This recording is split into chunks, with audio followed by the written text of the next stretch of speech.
आज हम बात करेंगे एपीफोबिया के बारे में, यानी जो शहद की मक्खी है उसका खौफ।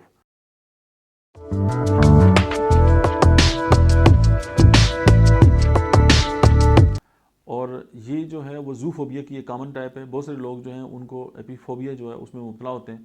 वो सिर्फ शहद की मक्खी नहीं बल्कि वेस्ट जो भेड़ें होती हैं या येलो जैकेट्स और जुम की शक्ल में उड़ते हुए जितने भी मतलब है कि कीड़े हैं उड़ने वाले, तो उनसे भी उनको खौफ महसूस होता है। अगरचे जो है भेड़ से जो खौफ है वो तो आम सी बात है, और हर शख्स जो है उसको ये खदशा होता है कि उसको काट ना ले, और कोई बंदा भी ये नहीं चाहता कि वो उसको जो है वो मक्खियाँ जो है वो काटें।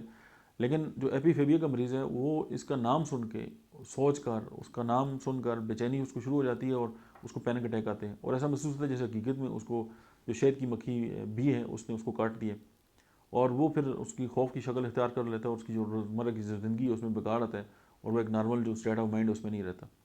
होम्योपैथी में ज़ाहिर ये एपीफोबिया है तो एपिस मेलिफिका इसकी बेस्ट मेडिसिन है सिमिलर सिम्टम के हवाले से।